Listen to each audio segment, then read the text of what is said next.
எல்லாருக்கும் வணக்கம்ப்பா. இன்றைக்கி வந்து தேங்காய் பால் சிக்கன் பிரியாணி. தேங்காய் பால் எடுத்து வச்சுருக்கேன். அதுக்கப்புறம் சிக்கன் 3/4 கிலோ கழுவி க்ளீன் பண்ணி 3/4 கிலோ எடுத்து வச்சுருக்கேன். அதுக்கப்புறம் வந்து இது வந்து சீரக சம்பா ரைஸு. இது 1/2 கிலோ. 3/4 கிலோ கறிக்கு 1/2 கிலோ சீரக சம்பா ரைஸு. இப்போ வந்து ஒரு பாத்திரத்தை வச்சு இப்போது எண்ணெய் ஊற்றியாச்சு. பட்டை, லவங்கம், ஏலக்காய், அன்னாச்சிப்பூ, ஜாதிபத்திரி எல்லாமே போட்டாச்சு. அதுக்கப்புறம் வெங்காயம் போட்டிருக்குது. இப்போ தேவையானது இது பச்சை மிளகா, ஒரு 7 பச்சை மிளகா இருக்குது, கொத்தமல்லி இருக்குது, புதினா இருக்குது, ஒரு லெமன் இருக்குது. வெஜ்ஜி பூண்டு பேஸ்ட் போடணுமா, இன்னும் வதங்கணுமா? இது நல்லா வதங்கணும்ப்பா. இது நல்லா வதங்கினோன்னா அதுக்கப்புறம் நம்ம இஞ்சி பூண்டு பேஸ்ட்டு போட்டு, இதில் வந்து தக்காளி போட்டுருக்கா இல்லை, வெறும் தேங்காய் பால் போட்டு நம்ம சிக்கன் பிரியாணி செய்கிறோம். இதில் தக்காளி, மிளகாய் தூள் எதுவுமே நம்ம போட்டுருக்கா கிடையாது. இது ஒயிட்டாகவே இருக்கும், சூப்பராக இருக்கும். நான் செஞ்சுட்டு உங்களுக்கு காமிக்கிறேன். இதை வதக்குறோம். வதக்கிட்டு அதுக்கப்புறம் இஞ்சி பூண்டு, கொத்தமல்லி, பச்சை மிளகாய் எல்லாம் போட்டு நல்லா வதங்கணும். அதுக்கப்புறம் நம்ம கறியை போடுவோம். இப்போ இஞ்சி பூண்டு பேஸ்ட்டு, புதினா, கொத்தமல்லி, பச்சை மிளகாய் எல்லாம் போட்டாச்சுப்பேன். இப்போ வந்து கறி போடுறேன். கறி போட்டு ஒரு 5 நிமிஷம் நல்லா வதங்கினோன்னா அதுக்கப்புறம் நம்ம எவ்வளோ அளந்துட்டு தேங்காய் பால் கொஞ்சம் ஊற்றிக்கலாம். அது எவ்வளோன்ட்டு பார்த்து 1க்கு 1.5 ஊற்றணும். ஒரு டம்ளர்னா 1.5 டம்ளர் தண்ணி ஊற்றணும். இப்போது நல்லா கறி நல்லா வதங்கணும் ஒரு 5 நிமிஷத்துக்கு. இதில் வந்து மஞ்சத்தூள் எதுவுமே போடக்கூடாது, மிளகாத்தூள்லாம் வெறும் ஒயிட்டாகவே தான் நம்ம செய்வோம்.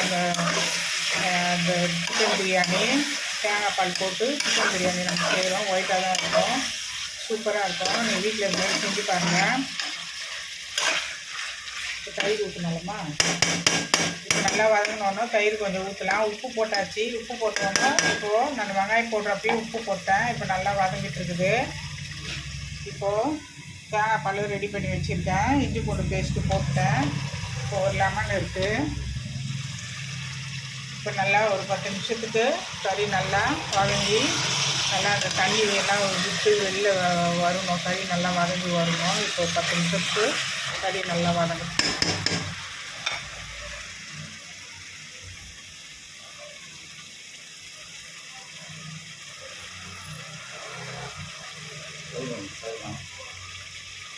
இப்போது கறியிலப்பா கொஞ்சம் கரம் மசாலா போட்டிருக்கிறேன், கொஞ்சம் பிரியாணி மசாலா போட்டேன், கொஞ்சம் தயிர் போட்டேன். இப்போது கொஞ்சம் தண்ணி ஊற்றி இந்த கறி வேகிறதுக்காக இப்போ வேக வச்சிட்ருக்கிறேன். இப்போ நல்லா வெந்தோணும். நம்ம அதுக்கப்புறம் நம்ம தேங்காய் பால் அளந்து வச்சுருப்போம், நம்ம அதை ஊற்றிட்டு அதுக்கப்புறம் அரிசியை நம்ம கழுவி வச்சுட்டு அதுக்கப்புறம் நம்ம போட்டுக்கலாம். அரிசியை போட்டுக்கலாம். இப்போ வந்து கறி இன்னும் ஒரு 10 நிமிஷம் வெந்தோணும். நம்ம தண்ணி ஊற்றி இதில் டம்மு போட்டுக்கலாம். நீங்கள் வந்து குக்கர் வெயிட் போட்டாங்களும் குக்கர் வெயிட்டு அது எப்படின்னு பார்த்து நீங்கள் போட்டுக்கோங்க. முதல்ல வந்து எண்ணெய் ஊற்றினேன். பட்டை, லவங்கம், ஏலக்காய், அன்னாச்சிப்பூ எல்லாத்தையும் அது போட்டுட்டு அதுக்கப்புறம் பச்சை மிளகாய் போட்டேன். அதுக்கப்புறம் புதினா, கொத்தமல்லி போட்டேன். இஞ்சி பூண்டு பேஸ்ட்டு போட்டுட்டு அதுக்கப்புறம் வந்துட்டு கொஞ்சம் கரம் மசாலா போட்டேன். அதுக்கப்புறம் பிரியாணி மசாலா போட்டேன். அதுக்கப்புறம் தயிர் போட்டேன். சிக்கனை போட்டு நல்லா வதக்கி எடுத்துட்டேன். இப்போது டம்மு போட போகிறேன். டம்மு பதத்துக்கு இப்போ அரிசி போட்டுட்டேன். அளவான தண்ணி ஊற்றாச்சு. இப்போ வந்து டம்மு போட்டுட்டு நான் உங்களுக்கு எப்படின்னு உங்களுக்கு அதுக்கப்புறம் சாப்பாடு காமிக்கிறேன். விசில் ஒன்றுனா நீங்கள் 1 2 அதுக்கேற்ற மாதிரி விசில் போட்டுக்கோங்க. இது சீரக சம்பா ரைஸ். இது அவ்வளோதான், கரெக்டான பதத்துக்கு வந்துடுச்சு. இப்போ நான் டம்மு போட்டுட்டு அதுக்கப்புறம் ரைஸை எப்படின்னு நான் உங்களுக்கு காமிக்கிறேன்.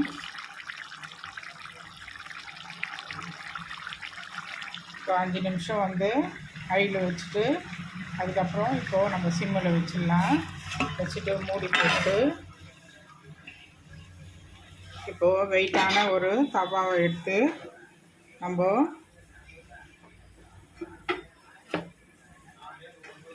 இப்போ ஒரு வெயிட்டான பாத்திரத்தை எடுத்து நம்ம வெயிட் போட்டாச்சு.